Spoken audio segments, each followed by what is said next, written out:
세계 3차 대전을 억제하는 국방력을 가지게 된 국가 중 하나라니 대단하다 대한민국.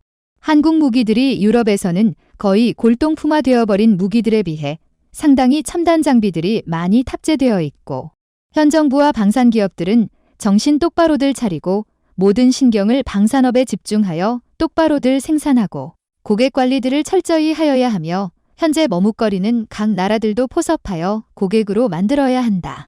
방산 고객은 100년 손님이다. 이제는 대한민국은 방산업으로 제3의 시대의 문을 열 때이다. 대한민국이 전 세계의 무기 창고를 채워야 한다. 무슨 이유로 네티즌들이 그렇게 반응하고 댓글을 달았을까요? 한번 같이 봅시다. 폴란드의 대규모 한국 무기 계약이 신호탄을 쏜 한국 방산 시장이 하루가 다르게 성장하고 있습니다. 현재 여러 언론의 보도를 보면 우크라이나 사태로 각국의 안보 강화가 대두되며 세계의 거의 모든 나라가 한국산 무기에 관심을 갖고 있다고 보도했습니다. 그 중에서도 특히 폴란드와 이집트 한국 방산에 대한 관심이 가장 뜨거운데요. 그런데 폴란드와 이집트가 한국과 가까워지자 당황하는 국가가 있습니다. 바로 중국입니다. 왜 갑자기 여기서 또 중국이 나오는지 살펴보자면, 먼저 올해 2월 시진핑 주석은 압델 파타 el-시시 이집트 대통령과 회담을 가졌습니다. 여기서 시 주석은 최근 몇 년 동안 중국과 이집트의 정치적 신뢰는 더욱 굳건해졌고 실무적 협력 성과가 풍성하다고 말했습니다. 또 양국 간 협력 강화, 1대1로 구상과 이집트 비전 2030의 연결, 수에즈 운하 회랑 개발 등 협력 프로젝트 추진에 대해서도 강조했습니다. 그리고 중국의 우방국으로 여겨지는 러시아는 이집트가 이르면 내년 브릭스에 가입할 수 있다고 보도했습니다. 이처럼 중국은 아프리카 진출을 하기 위해 이집트에 상당한 공을 들여왔습니다. 하지만 중국의 예상과는 반대로 이집트는 현재 한국과 다양한 협력을 하기 시작한 상황인데요. 지금 이집트와의 협력 중 가장 눈에 띄는 것은 바로 3조 원 규모가 엘까바 원전 건설입니다. 이 원전 계약이 더욱 주목받는 것은 한국이 2009년 UAE 바라카 원전 건설 이후 13년 만에 처음으로 해외 원전 사업을 수주했기 때문입니다. 수년 전부터 한국은 엘까바 원전을 수주하기 위해 부단한 노력을 했지만 시작되며 테러 제재에 동참해 사실상 수주가 불투명해졌습니다. 하지만 미국과 유럽연합이 이 사업을 제재하지 않으면서 수주는 급물살을 탔습니다. 한편 전문가들은 이번 이집트 원전을 한국이 수주한 것에 대해 상당히 놀랐다고 하는데요.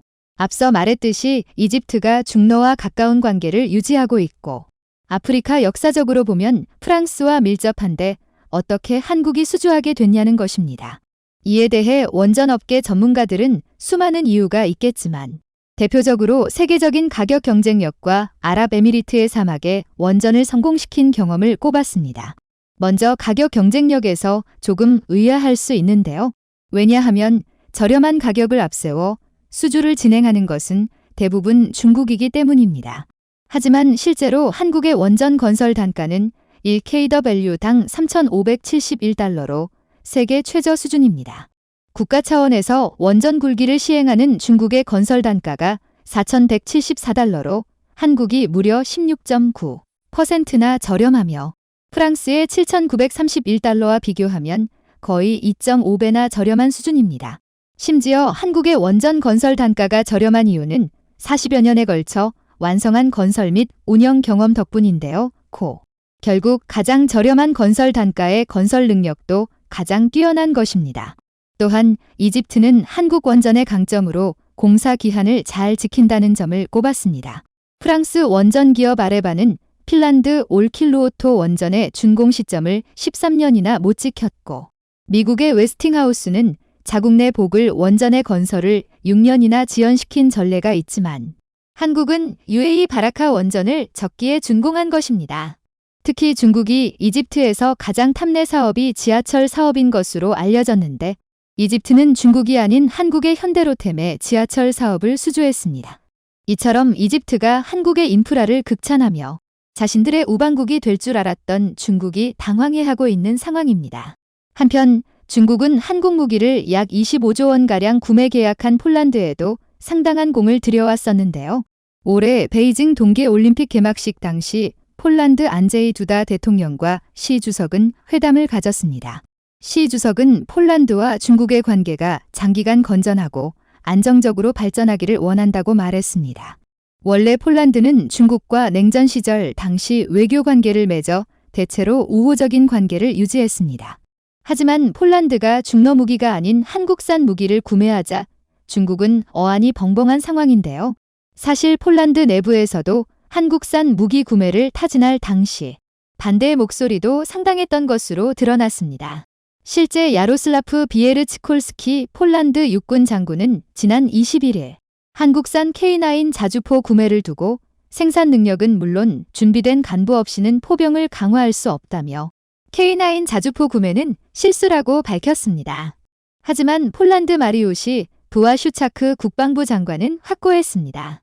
한국에서 장비를 구매한 건 군비의 효율성, 인도 속도 등 업계의 이점을 포함해 여러 측면을 고려했다며 한국과의 구매 합의는 이러한 모든 요소를 결합한 것으로 한국이 아닌 다른 나라는 짧은 시간에 품질이 무기를 제공할 수 없다고 전했습니다. 앞서 이집트도 한국을 선정한 이후에 정확한 공사 기한을 꼽았고 폴란드도 빠른 인도를 꼽았습니다. 이를 보면 현재 전 세계 국가들은 예전처럼 마냥 저렴한 이유나 미국 등 전통적 강국의 제품이 아니라 고품질이 빠른 납기일을 중요시하는 모습입니다. 한국의 빨리빨리 문화가 이렇게 빛을 발하는 날이 올 줄은 생각지도 못했는데요. 그런데 마리우시 국방부 장관의 설명과 이미 1차 본계약이 체결됐음에도 여전히 한국산 무기를 들여온다고 해도 그 무기를 효율적으로 운용할 수 있는 인력이 없다면서 불만의 목소리가 나오는데요. 그러자 마리우시 국방부 장관은 오는 10 전차병들을 한국 육군에 파견한다며 K2 전차 운용 훈련을 받게 한다는 소식을 전했습니다. 이어 폴란드 국방부는 한국의 폴란드 군인들이 훈련받고 귀국하면 K2 전차는 이미 폴란드에 도착해 있을 것이라고 기대감을 나타냈습니다. 그리고 마리우시 국방부 장관이 한국과 계약에 얼마나 진심인지 국방부는 얼마 전 폴란드와의 1차 본계약 체결 후 내용을 대략적으로만 밝혔지만 폴란드 국방부는 K2 180대와 K9 212문 등 1차 물량 중 K2 10대와 K9 24문은 연내 도입한다며 상세 명세를 즉각적으로 공개했습니다. 그런데 이미 한국산 무기 25조 도입을 밝힌 폴란드가 또 다른 한국 무기에 주목하기 시작해 세계를 놀라게 하고 있는데요. 미국 방산 매체 디펜스 뉴스는 31일 연지 시각 폴란드 국방부가 K239 천무 다연장 로켓 발사 구매를 검토하고 있다고 보도했습니다.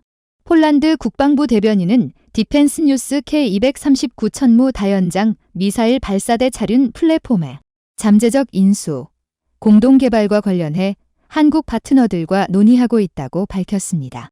이로써 한국과 폴란드 간 협력이 무기 인도를 넘어 미래 공동 제조나 발사대 업그레이드까지 확대될 수 있게 됐습니다. 이번 보도가 더욱 충격적인 이유가 있는데요. 폴란드는 원래 한국의 천무가 아닌 미국의 하이마신은 구입하겠다고 밝혔었기 때문입니다. 그런데 놀라운 것은 폴란드가 천무를 도입하기로 결정한 이유도 다름 아닌 신속한 납기였습니다. 폴란드가 하이마트 구입을 포기한 이유가 미국의 요구사항 등으로 생산이 지체되자 천무 구입을 검토하기 시작한 것입니다. 이에 폴란드는 미군의 하이마트와 별도로 K239천 무 도입 관련 구매 협상을 병행하고 있습니다. 천무는 하이마트와 대등한 기동력을 갖췄으면서도 방어력은 더 우수하고 화력은 2배 이상으로 알려졌으며 사격 명령을 받으면 16초 이내에 초발사가 가능하고 유도 로켓을 사용하면 80km 밖의 표적을 초정밀 타격할 수 있습니다. 현재 마리우시 블라슈차 큰 폴란드 국방부 장관도 발사체 조달 가능성에 대해 한국과 바르샤바 간 회담을 공식 인정했습니다. 그는 29일 언론을 통해 하이마트 로켓 발사기 주문은 미국 산업의 생산 능력과 미군의 요구를 고려해야 하므로 이러한 회담은 중요하다며 원 하이마트 배송 시간이 지남에 따라 천무 도입이 확산할 것이라고 밝혔습니다. 현재 폴란드는 러시아의 위협에 대비해야 하기에 미국의 오랜 납기일을 기다릴 여유가 없습니다. 따라서 지금 폴란드는 한국에 천무 주문하지 않을 이유가 없는 것이죠. 그리고 이미 폴란드는 K2, K9, FA50 등에서 한국산 무기에 무한한 신뢰를 받았습니다. 이처럼 폴란드는 내부에서도 한국산 무기 도입에 대한 반대가 있었음에도 불구하고 결국 한국산 무기를 구매한 게 옳았다는 것이 미국 하이마트의 생산 지연에서 확인됐습니다. 현재 이집트와 폴란드는 마치 서로 경쟁이라도 하듯 한국산 무기와 인프라를 도입하기 위해 열을 올리고 있는데요. 앞서 한국은 이집트에 K9 2조 원대 수출을 성사해서 현재 FA50 수출도 상당히 긍정적인 모습입니다. 또한 폴란드는 한국산 무기 대규모 구매에 이어 신공항 사업을 한국에 맡겼으며 원전 건설도 협상을 진행하고 있습니다. 한편 중국은 자신들이 공을 들이던 이집트와 폴란드가 중국이 아닌 지난 19일 일본의 대표적인 공영매체인 NHK는 독도 주변과 일본이 주장하는 배타적 경제 수역에서 한국이 또다시 해양조사를 감행하고 나서자 일본 정부가 이를 강력하게 항의하는 소동을 빚었다고 보도했습니다. 그러면서 일본 매체인 NHK는 지난 18일에 한국의 해양조사선이 독도 주변과 일본의 배타적 경제 수역에서 해양조사를 벌이고 있는 것을 일본 해양보안청에 소속된 순시선이 이를 발견하고 무선을 통해 즉각적인 중지를 요구했다고 보도했습니다. 그뿐만 아니라 NHK는 한국의 해양조사선이 지난 5월에 이어 8월에 또다시 독도에서 연거푸 해양조사를 벌인 만큼 일본 정부가 이를 용인할 수 없다. 한국 측에 강력히 항의했다고 보도했습니다. 이렇듯 한국의 고유 영토인 독도와 동해를 자국의 영토라고 억지를 부리고 있는 일본 정부의 이런 비상식적인 행태는 오늘날 국제 무대에서 군사 강국과 경제 강국으로 우뚝 선 한국의 위상을 망각한 채 그 여느 때와 다름없이 한국을 상대로 무모한 갈등을 촉발함에 따라 오히려 일본의 국제적 고립만 더욱더 부채질하고 있습니다. 실제로 이런 상황이 전혀 허언이 아니라는 것을 입증하듯이 오늘날 미국과 양대 산맥을 이루고 있는 한국의 방위산업에 세계의 모든 민주주의 동맹국들이 크게 의존하는 상황이 벌어지고 있다며 미국 매체를 비롯한 세계의 주요 매체들이 하루가 멀다고 특집 보도를 내놓고 나서면서 일본 정부를 당혹게 하는 상황입니다. 최근 미국의 대표적인 군사 안보 매체로 잘 알려진 온더록스 온 더 락스는 오늘날 거세지고 있는 중국과 러시아의 위협에 맞서 세계의 여러 국가가 한국산 방산 무기를 통해 자국의 자립자강을 도모하고 나섬에 따라 오늘날 한국산 방산 무기가 가히 민주주의 무기고로 불러도 전혀 손색이 없을 만큼 전 세계를 상대로 위력적인 영향력을 과시하고 있다며 이를 대대적으로 치켜세웠습니다. 먼저 이 매체는 거두절미하고 1940년 당시에 미국의 루스벨트 대통령은 제국주의와 소련의 팽창에 맞서 미국이 민주주의의 위대한 무기고가 될 것을 선언했다고 보도했습니다. 그러면서 미국 매체인 위 온더록스는 루스벨트 대통령의 이러한 선언이 오늘날에 이르러서 미국뿐만 아니라 한국에도 똑같이 적용되고 있다고 보도했습니다. 바로 전 세계의 미국 동맹국과 파트너 국가들이 러시아와 중국의 군사 위협에 맞서 방위력을 강화하고 나섬에 따라 이에 덩달아 한국의 방산 기업들에 대한 주목도가 폭발적으로 늘어나고 있다는 것입니다. 실제로 미국 매체는 이미 수년 전부터 아시아와 중동 국가들에서 한국의 방산 무기 수출이 폭발적으로 성장해왔고 이를 통해 오늘날 한국이 주요 글로벌 방위산업 국가로 급부상하고 있다고 극찬했습니다. 그도 그럴 것이 이 매체는 지난 5년간 한국의 방위산업 수출 규모가 177%나 폭등했을 뿐만 아니라 이를 통해 일순간에 세계 8위의 방산 무기 수출국으로 올라섰다며 매우 큰 감탄을 터뜨렸습니다. 그 때문에 미국 매체는 현재 인도의 태평양과 유럽에서 중국과 러시아에 맞서고 있는 미국의 주요 동맹국들에 있어서 한국의 방위산업은 그야말로 천군만마와 다름없다고 보도했습니다. 그러면서 미국 매체는 현재 K무기고 카오스넬로 일컬어지는 한국의 방위산업이 전 세계 민주주의 국가들의 크나큰 희망을 안겨주고 있는 만큼 이를 미국 정부가 전면적으로 나서서 지원해야 한다고 조언했습니다. 무엇보다 이 매체는 당장 상업적 논리로 보자면 한국의 방산 기업들은 미국 기업들의 경쟁자로 인식될 수 있다고 전제했습니다. 하지만 이 매체는 전략적인 관점에서 봤을 때 한국의 방위산업 발전은 분명히 미국의 이익과도 일치한다고 보도했습니다. 이는 현재 미국 정부가 자국의 국방 역량을 강화하는 동시에 유럽과 인도의 태평양의 동맹국들을 상대로 군사자원을 투입해야 하는 병렬적인 도전과 연일 씨름하고 있는 사실을 비춰봤을 때 오늘날 미국을 대신해 민주주의 동맹국들의 최고의 전략 자산을 제공하려는 한국 방산기업들의 능력과 의지는 그만큼 충분히 환영받아야 한다는 것입니다. 실제로 미국 매체는 한국의 방위산업이 미국과 진정으로 전략적 제휴를 맺고 있는지 의문이 들 수 있지만 그런데도 한국산 방산 무기는 중국과 러시아의 강압에 직면한 수많은 국가를 효과적으로 무장시킴으로써 전략적 효과를 창출하고 있다고 극찬했습니다. 특히 미국 매체는 그중에서 호주의 상황만 놓고 보더라도 한국의 존재감을 확연히 실감할 수 있다고 보도했습니다. 이와 관련해 이 매체는 올해 초 호주 정부가 아시아 국가를 상대로는 사상 처음으로 한국의 K9 자주포 30문과 탄약 보급 차량 K10 15대를 도입하기 위해 한화 디펜스와 1조 2천억 원 규모의 방산 계약을 체결했다고 보도했습니다. 그러면서 이 매체는 두 나라의 이런 방산 계약 체결은 올해 말에 발표될 호주의 대규모 보병 전투 차량 도입 사업에 있어서 서곡으로 여겨지고 있다고 보도했습니다. 이는 미국의 주요 동맹국인 호주 정부가 450대에 달하는 보병 전투 차량을 270억 호주 달러 규모로 도입하기로 했는데 이를 한화 디펜스가 수주할 가능성이 매우 높다는 것입니다. 그뿐만 아니라 이 매체는 미국의 또 다른 군사 안보 매체인 브레이킹 디펜스가 최근에 보도한 바에 따르면 한국의 방위산업 대표단들이 호주를 방문해 대우조선해양과 현대중공업이 건조한 최신형 도산 안창호급 SSIII 잠수함을 호주에 제공키로 했다고 보도했습니다. 실제로 이 매체는 호주 정부가 오커스 동맹을 통해 핵 추진 잠수함을 도입기로 한 가운데 이를 실전에 배치하기 전까지 전력 공백을 메우기 위해서는 한국 기업과의 협력은 그야말로 금상첨화와 다름없다고 치켜세웠습니다. 그러면서 미국 매체인 위 온더록스는 호주 정부의 이런 잠수함 도입 사업은 한국과 호주의 방위 협력이 자주포와 장갑차를 넘어 이제는 잠수함 분야에 이를 정도로 긴밀한 협력이 펼쳐지고 있음을 보다 여실히 시사해준다고 보도했습니다.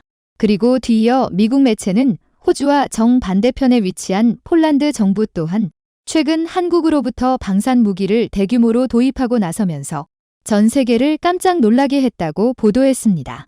그도 그럴 것이 이 매체는 폴란드 정부가 한국으로부터 들이기로 한 방산 무기는 총 3종류에 달하는데 먼저 현대로템의 흑표 전차만 하더라도 980대를 도입하기로 했고 한국항공우주산업의 FA-50 경전투기와 한화 디펜스의 K9 자주포 또한 각각 48대와 648문을 도입기로 한 만큼 세계 각국의 이러한 반응은 어찌 보면 당연하다고 보도했습니다. 그러면서 미국 매체는 비단 폴란드뿐만 아니라 이미 이전에도 노르웨이와 에스토니아를 비롯해 핀란드와 터키에 이르기까지 러시아와 국경을 마주한 미국의 주요 동맹국들이 러시아의 위협에 맞서기 위해 한국으로부터 K9 자주포를 대거 도입했던 만큼 한국의 방위산업 발전은 미국의 동맹국 전력 증강 전략에도 크나큰 시너지 효과를 발생시키고 있다며 아낌없는 극찬과 찬사를 쏟아냈습니다.